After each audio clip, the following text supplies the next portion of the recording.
잃어버린 세계를 찾아서 19, 17일 공개합니다.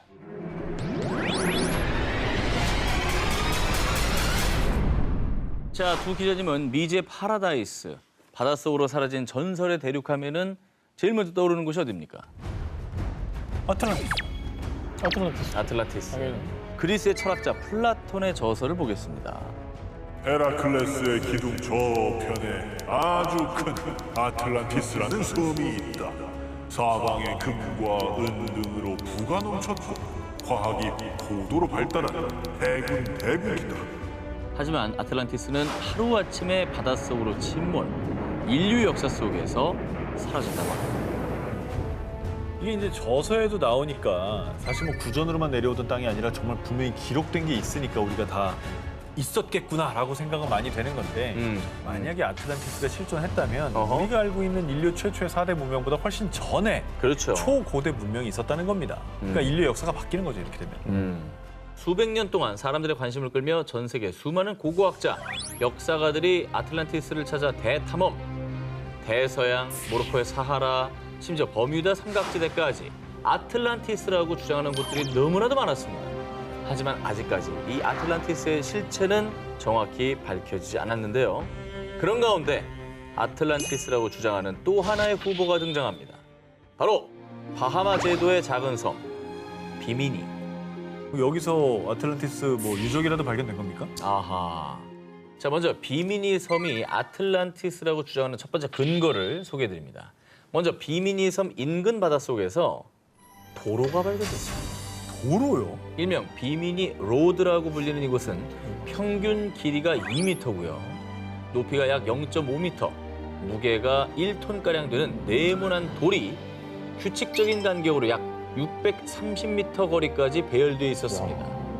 이 구조물을 발견한 밸런타인 박사는 비미니 로드가 최소 6,000년에서 12,000년 전에 만들어진 인공도로라고 발표.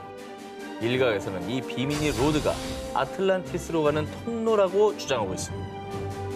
저게 말이 됩니까? 저게 자연현상입니까?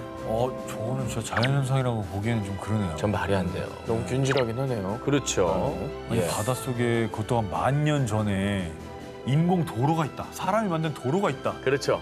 이거는 진짜 우리가 몰랐던 문명이 있었을 수도 있다는 얘기 같아요. 근데 어찌됐건 간에 뭔가 더 증거가 나와야지만 이게 좀 확정이 될 것 같아요. 결정적인 게 있습니까? 그래서 그들이 주장하는 또 다른 근거를 제시하겠습니다. 20세기 초 미국의 유명한 예언가인 에드가 케이시. 그는 1929년 주식시장 붕괴와 대공황, 제2차 세계대전과 소련의 몰락까지 정확히 예언했습니다. 그런 그의 또 다른 예언. 1968년 바하마 해역에서 아틀란티스 대륙이 바다 위로 솟아오를 것이요. 아니 뭐 아직까지도 솟아오르진 않았는데 이 예언이 왜 중요한 증거라는 거죠? 비미니 섬이 위치한 곳이 바로 바하마 해역이라고 아까 말씀드렸죠. 예. 결정적으로 비미니 로드가 처음 발견된 시기가 바로 1968년이었습니다. 아니, 그러니까 떠오른다는 게 이게 물 위에 뜬다는 게 아니라 그렇죠. 사람한테 발견된다 이런 말이군요. 그렇게도 해석할 수 있죠. 어허. 아니 근데 그거는 뭐 신기하긴 한데 이거는 약간 저 예언가의 영역이지 이게 뭐 과학이 과학적인 아니잖아요. 근거는 아니잖아요. 뭔가 좀 더 필요한 것 같은데. 인정합니다. 그죠? 잃어버린 세계를 찾아서 19, 15일 공개합니다. 신화 속 이것이 실제 있다? 영화 인디애나 존스 속 고대 유적지들에는 침입자들을 물리치기 위해 설치된 무시무시한 함정들이 가득합니다. 그런데 말입니다. 영화 속에나 등장할 법한 쉽게 사람의 접근을 허락하지 않는 고대 유적의 함정이 터키에서 발견됐습니다. 2013년 4월 이탈리아의 한 대학교 고고학과 프란체스코 단드리아 교수 연구팀은 터키 남서부 파무칼레 인근에 폐허가 된 한 사원의 유적을 탐사하던 중 섬뜩한 것을 발견했습니다. 왜 새들이 여기에 다 죽어 있지? 그런데 이상한 것은요. 새들이 아무런 외상도 입지 않은 상태였다는 점입니다. 그 기이한 현상을 조사하던 연구팀은 이 동물의 입구가 고대 그리스 로마 신화 속에 등장하는 지옥의 문일 것이다라고 추측을 했습니다. 그 머리 새 달린 개 있는 지옥의 문이요? 케르베로스. 케르베로스. 연구팀이 그렇게 추측한 이유. 기원전에 활동했던 그리스 역사학자였던 스트라보는 그리스 로마 신화 속 지옥의 문에 대해 이렇게 묘사했습니다. 그곳은 안개와 진기로 가득 차 있어서 간신히 앞을 볼 수 있다. 또한 어떤 동물 죽음을 피해갈 수 없는데 잠수를 떨어뜨려 보니 곧장 죽는 것을 목격했다. 그 증기가 뭔가 독가스. 질식사죠. 그렇다고 한다면 입구에 있는 새도 이런 이제 독가스 때문에 죽은 거. 뭐 그렇게 추측을 해야 되나? 자, 그래서 2018년에 독일의 한 대학교 연구팀이 가스 분석기를 사용해 동굴을 탐색을 해봤습니다. 네. 그 결과 동굴의 가장 아래쪽은 무려 91%에 달하는 고농축 이산화탄소가 낮게 깔려 있다고 하고요. 오, 독가스 맞네. 그렇죠. 동굴 입구 근처에서도 최대 53% 정도의 이산화탄소 농도가 방출되는 것을 확인했습니다. 이야, 아니 53%면 질식사하죠. 높긴 높아요. 되게 높을 수 90 있죠. 몇 프로는 뭐. 고농축입니다. 연구팀은 사원터, 욕조, 계단 등도 발견됐으며 이들 유적도 고대 신화의 묘사와 일치한다고 밝혔는데요. 심지어 이 동굴 근처에서 지하 세계를 다스리는 신 하데스와 그의 아내 코레를 상징하는 문양이 새겨진 해리석 기둥을 발견. 이 동굴을 조사하던 프란체스코 교수는 과거 성직자들이 이 동굴에서 동물들을 죽이고 신을 모시는 제사를 지냈을 것으로 추측. 이 동굴은 하데스, 명왕성의 이름을 따 플루토니온이라고 불리고 있습니다. 그리스 로마 신화 속 지옥에는 과연 이 문을 지나면 어떤 세계가 기다리고 있을까요? 잃어버린 세계를 찾아서 짚고 14위 공개합니다. 율도국은 실제 존재했다. 우리나라 최초의 한글 소설로 알려진 허균의 홍길동전. 다들 잘 아실 텐데요. 소설 속 홍길동은 이상향을 꿈꾸며 조선을 떠나 율도국을 세우죠. 그런데 홍길동이 세운 국가 율도국이 사실은 실존했다고 한다면 믿으시겠습니까?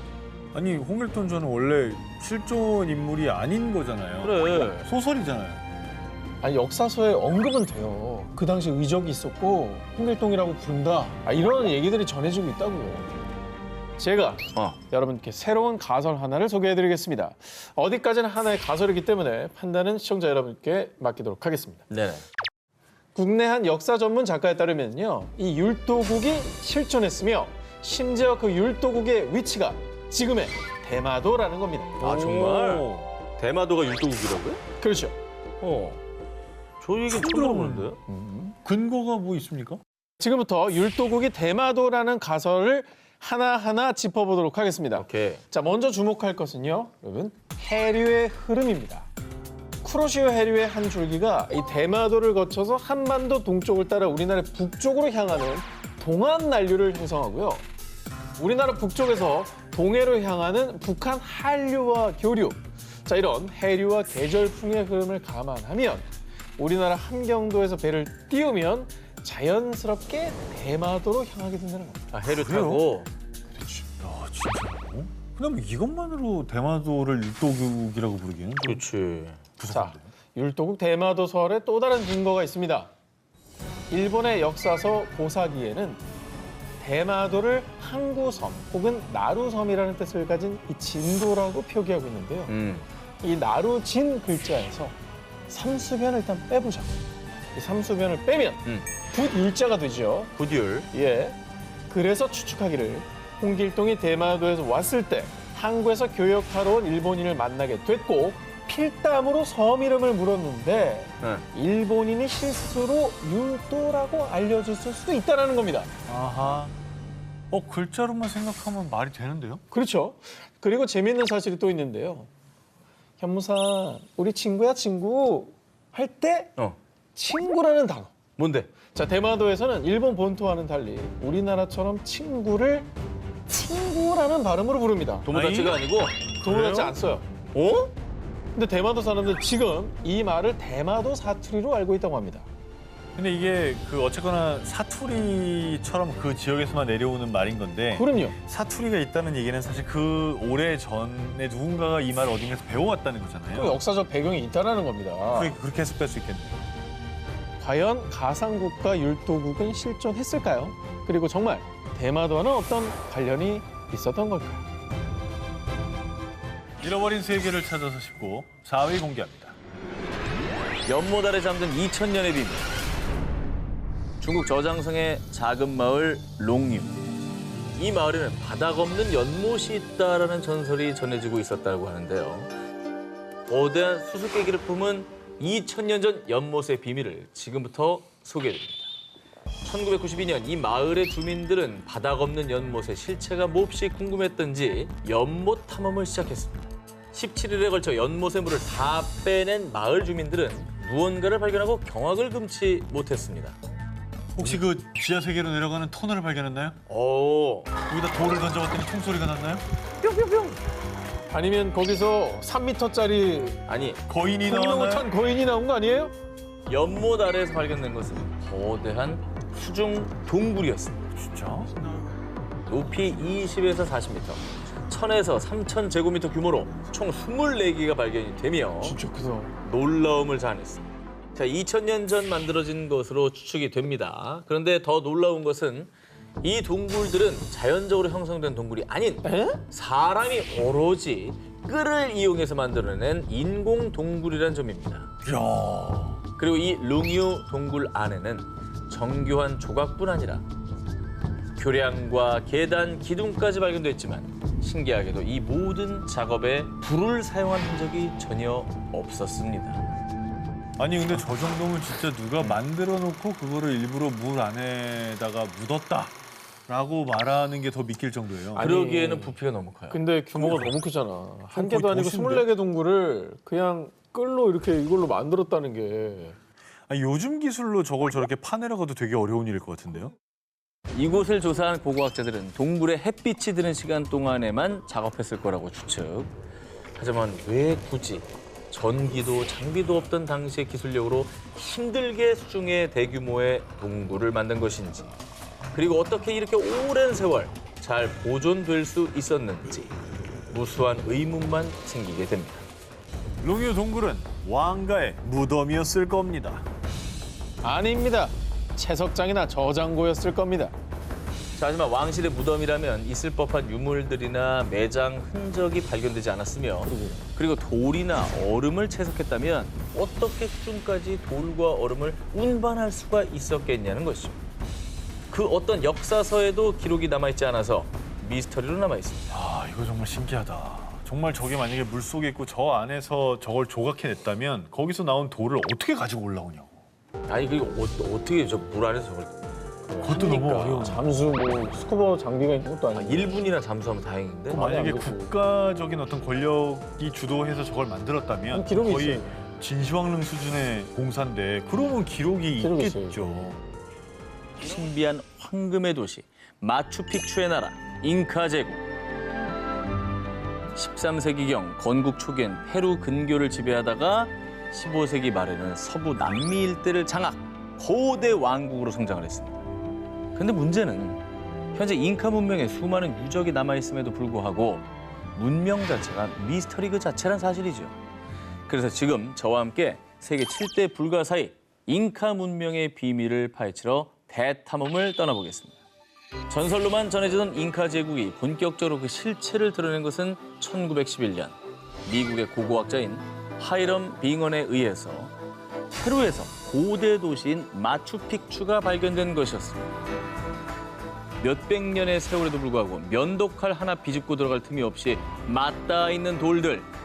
마추픽추의 건설 시기가 1450년경으로 추측이 되는데요. 그 당시 이렇게 정교한 건축술이 있었다는 게 충격 그 자체, 미스터리였습니다. 그냥 어떻게 저 위로 저걸 가져가냐고. 그리고 평지에다가 저걸 다 쌓아서 뭘 지었다고 해도 놀라운 거긴 해요. 근데 저 2,400m 뭐 정말 높은 산이잖아요. 말이 안 되죠. 오죽하면 외계인 소리 나오겠습니까? 의문은 이뿐이 아닙니다. 여러분은 과거 잉카인들이 어떻게 농사를 지었을 거라 생각하시나요? 농사도 뭔가 최첨단인가요? 여기도 뭐 최첨단 뭐 농기계 이런 게 나오나요? 잉카인들이 농기구로 사용한 것은 철이나 청동기가 아닌 바로 돌! 그들은 돌을 이용해서 농사를 지었다고 합니다. 이미 조선시대에는 쟁기도 있고 낫도 있고 호미도 있고. 호미도 있고 다 쓸 텐데. 자, 심지어 한때 서부 남미 일대를 장악했던 잉카 군대의 주 무기 역시 총 등의 최첨단 무기가 아닌 돌도끼와 나무 곤봉, 임진왜란 때 조총 들고 외국가 쳐들어왔는데 맞습니다. 야, 정말 시대가 안 맞는 것 같은 생각이 들어요. 밸런스가 너무 깨지네. 결국 석기를 바탕으로 고도화된 잉카 제국은 16세기 철기로 무장한 스페인 군대에 의해 멸망하고 말았습니다. 다른 문명보다 훨씬 뒤늦은 석기 문화와 훨씬 앞서 나간 초고도 과학기술을 동시에 지녔던 잉카 문명. 과연 어느 쪽이 진짜 그들의 모습이었을까요?